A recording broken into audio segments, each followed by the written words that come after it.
Assalamualaikum, salam sejahtera dan salam dadah terkawal 2025 buat seluruh keluarga Malaysia. Anda bersama saya, Sarah Zulkifli dan ini berita AADK edisi 29 Jun 2022. Antara tajuk utama edisi ini, pencegahan penyalahgunaan dadah sintetik perlu diambil perhatian. Perkhidmatan bergerak rawatan dan pemulihan agensi anti dadah kebangsaan diperluas di institusi penjara seluruh negara. Aktiviti Jom Petik Rock Melon di Puspan Dengkil meriah. Dengar kamu.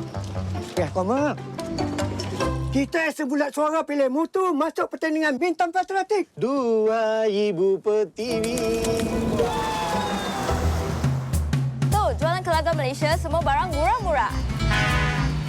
Anak awak bawa habis belajar. Elok penuh ke Carnival Kejaya, jamin koja keluarga Malaysia. Pameran kementerian pun ada. Jenol Pelatih tu, e-game sekarang ni kita punya. Teman pun bertanding sukan rakyat.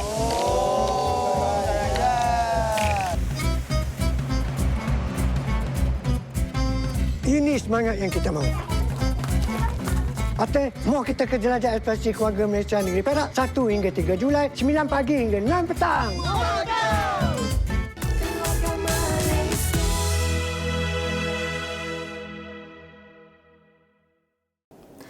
Sebanyak 12 kawasan berisiko tinggi di Sabah melibatkan Likas, Inanam, Penampang, Tanjung Batu dan Zon 1 hingga Zon 3 wilayah Persekutuan Labuan perlu dihijaukan dalam kegiatan penyalahgunaan dadah menjelang tahun 2025. Timbalan Menteri Dalam Negeri 2, Datuk Jonathan Yassin berkata, dalam usaha mencapai matlamat itu, semua pihak diminta bekerjasama secara bersepadu bagi memerangi masalah dadah, substan dan bahan terlarang dalam komuniti masing-masing. Menurut Datuk Jonathan, sebanyak 99% penagih di Sabah mengambil dadah sintetik jenis syabu berikutan mudah didapati dalam pasaran. Pendemikian, pengambilan dadah sintetik boleh menyebabkan pelaku hilang kawalan, mengalami masalah mental dan bertindak agresif seperti membunuh dan mencederakan orang lain. Justru pencegahan penyalahgunaan dadah jenis sintetik wajar diambil perhatian kerana bimbang semakin ramai terjebak, masalah mental turut meningkat. Tambahan pula proses rawatan dan pemulihan kelompok berkenaan lebih sukar dan memerlukan rawatan spesifik. Terdahulu, beliau merasmikan Hari Agensi Anti Dadah Kebangsaan bersama masyarakat sempena sambutan peringatan Hari Anti Dadah Kebangsaan 2022 peringkat negeri Sabah di daerah Ranau. Pelbagai aktiviti menarik diadakan, antaranya pertandingan nyanyian, persembahan, pemeriksaan kesihatan dan aktiviti kesawanan daripada Pusat Pemulihan Penagihan Narkotik Puspen ADK dan penjara. Hadir menjayakan acara ialah Ketua Pengarah ADK Tuan Sultan Ahmad Belon dan Setiausaha Bahagian Kepenjaraan Anti Dadah dan Rela KDN Datuk Musa Sulaiman. Asli beg kau? Faham pula tipu. Mana dia yang kau cari lah kalau ada. Tapi yang kau tu ajar sangat faham. Mana kau tahu ah? Buruk ni, kau habiskan ha? Oi, kau menipu Menipu benda ni? Kau faham lah? Kau yang faham asal kau menipu aku? Siapa menipu? Siapa kau ajar sangat? Kau dah menipu faham apa? Asal sebab kau menipu.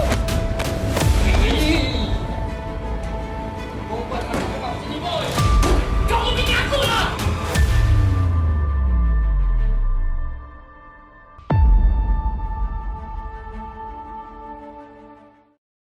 Perkhidmatan Bergerak Rawatan dan Pemulihan Agensi Anti Dadah Kebangsaan MRTADK yang kini diperluaskan di institusi penjara seluruh negara dijangka memberi manfaat kepada 1,154 banduan di bawah Program Pembangunan Insan PPI.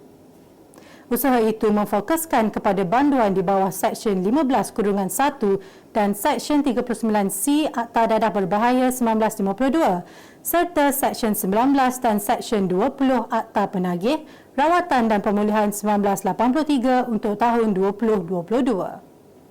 Ketua Setiausaha Kementerian Dalam Negeri Datuk Seri Wan Ahmad Dahlan Abdul Aziz berkata, menerusi inisiatif MRT ADK, rawatan awal boleh diberikan kepada banduan yang dikenal pasti semasa masih menjalani hukuman pembenjaraan.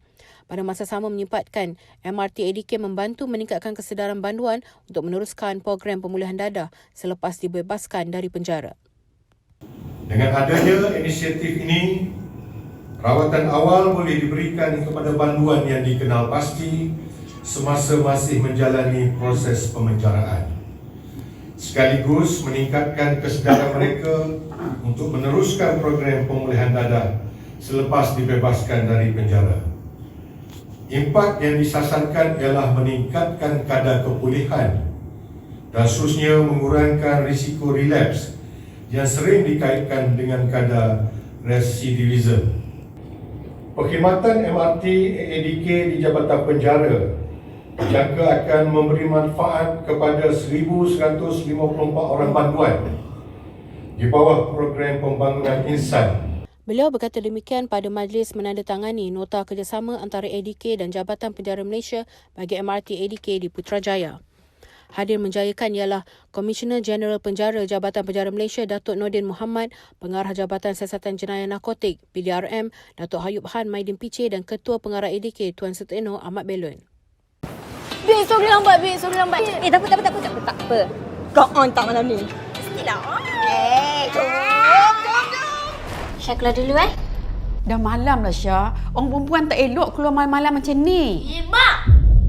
Syah dah besar ke, Mak? Mana pandailah Syah jaga diri.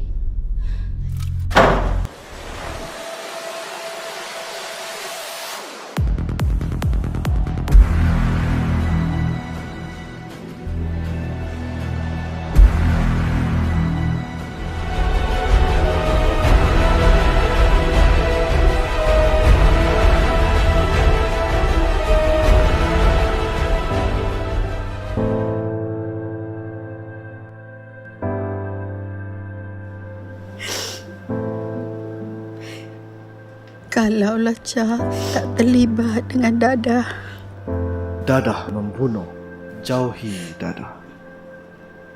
Selepas 75 hari melalui proses penanaman, buah rock melon yang ditanam di Pusat Pemulihan Penagihan Narkotik Puspan Dengkil Selangor telah dijual kepada orang awam menerusi aktiviti Jom Petik Rock Melon. Menariknya, para pengunjung berpeluang memilih dan memetik sendiri buah rock melon di ladang seluas setengah ekar yang diusahakan kumpulan klien di Puspan tersebut. Pengarah Puspan Dengkil Ruziliza Ibrahim menjelaskan aktiviti tahunan itu merupakan latihan kemahiran vokasional di bawah modul iPulih ADK buat klien yang sedang mengikuti program rawatan dan pemulihan. Justru menerusi aktiviti sedemikian, secara tidak langsung ilmu dan kemahiran yang dipelajari di Puspan dapat dipraktikan sekaligus menjana pendapatan selepas klien menamatkan sesi rawatan dan pemulihan.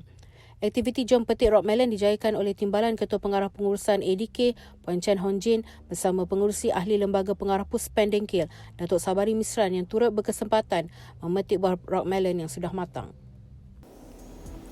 Sebelum ke berita seterusnya, kita berhenti rehat seketika. Seketika nanti, Malaysia sertai mesyuarat Asad Working Group on Law Enforcement.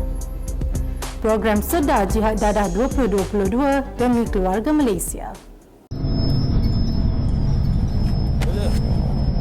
RM1 apa dia? RM1 nak makan. RM1 takkan tak ada pada. RM1 pada.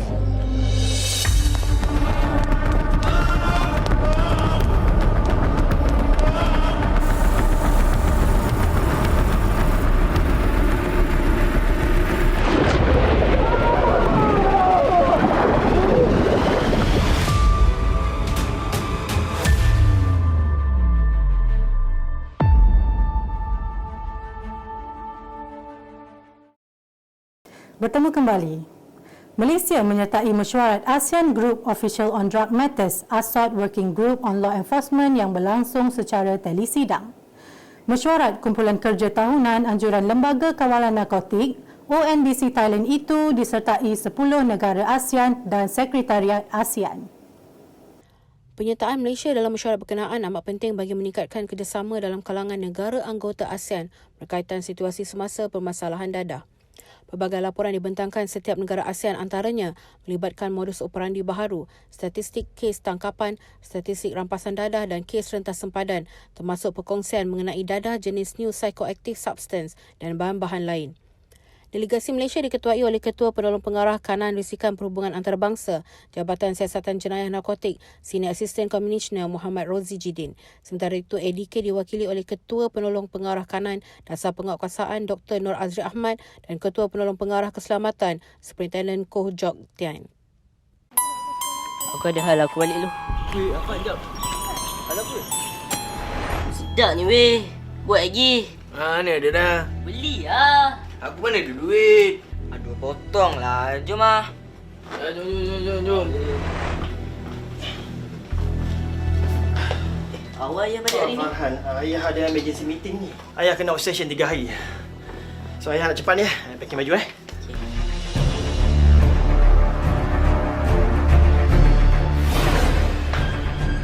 Alah, barang kau.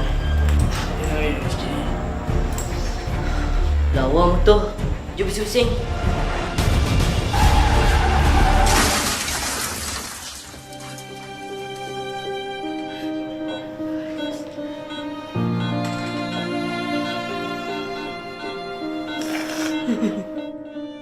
Dadah perosak masa hadapan.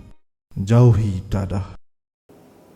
Bagi menyahut semangat dalam memakmurkan elemen keluarga Malaysia, Persekutuan Seni Silat Cekak Pusaka Ustaz Hanafi melaksanakan program Self Defence Awareness atau SEDA Jihad Dadah 2022.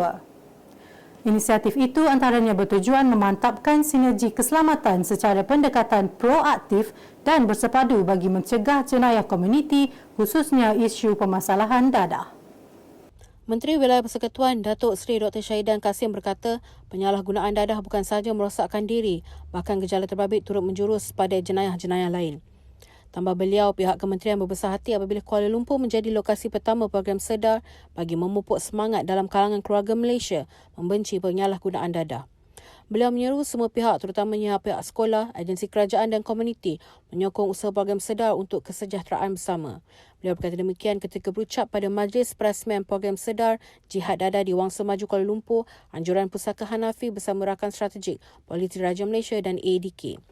Hadir menjayakan ialah Presiden Pusaka Hanafi Yang Mulia Kelana Kehormat Dr. Mat Razzi Hanafi, Pengarah Jabatan Siasatan Jenayah Narkotik Bukit Aman Datuk Ayub Han Maidin Piche, Ketua Pengarah Jabatan Kebudayaan dan Kesenian Negara Tuan Mesran Muhammad Yusof dan Timbalan Ketua Pengarah Pengurusan ADK Puan Chan Hong Jin. Memulakan langkah pertama memerlukan 1000 kekuatan. Langkah seterusnya memerlukan nekat dan juga keyakinan. Namun kita harus sokong dan bantu mereka kerana kepulihan itu pasti.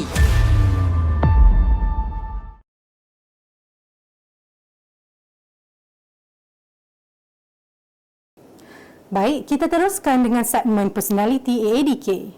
Pada minggu ini, segmen personality merupakan seorang pegawai yang berdedikasi. Siapakah beliau? Jom sama-sama kita saksikan.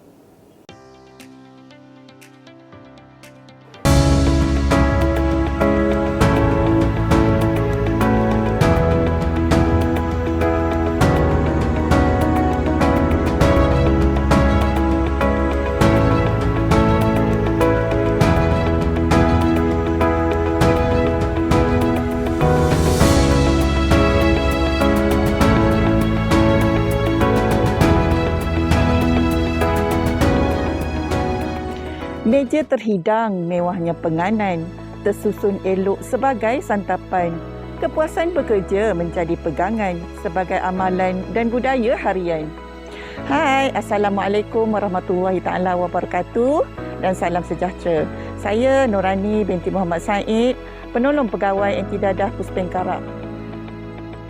Segala puji bagi Allah di atas nikmat iman dan Islam, kesihatan yang baik, kerja yang baik, persekitaran yang baik dan orang sekeliling yang baik. Alhamdulillah. Di kesempatan ini, saya mewakili rakan-rakan penerima APC Puspengkara bagi tahun 2021 ingin mengambil kesempatan untuk mengucapkan ribuan terima kasih kepada pihak pengurusan tertinggi terutamanya Tuan Pengarah di atas pemilihan ini. Tidak lupa juga kepada rakan-rakan seperjuangan di atas sokongan dan dorongan yang telah diberikan.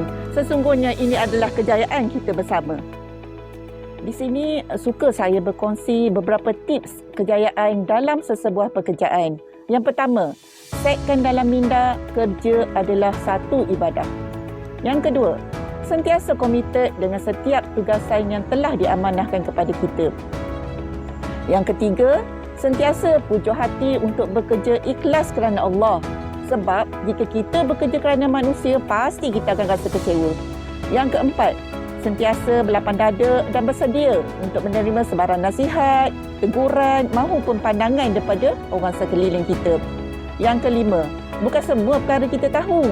Oleh itu, jangan malu atau segan untuk bertanya sama ada pada pihak pengurusan maupun sokongan. Yang seterusnya, nombor 6.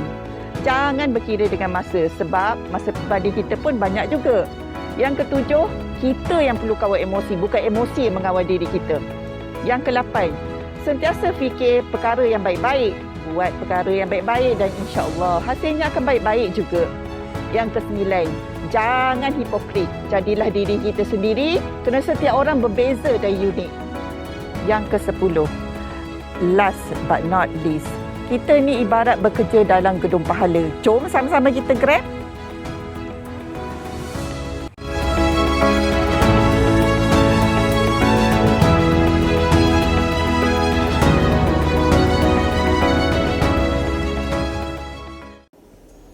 Segmen personality AADK menutup tirai berita AADK kali ini. Kepulihan anda, keprihatinan kami. Lebih baik cegah. Terus ikuti AADK TV dengan subscribe dan like di saluran YouTube AADK TV. Salam hormat, Assalamualaikum dan jumpa lagi.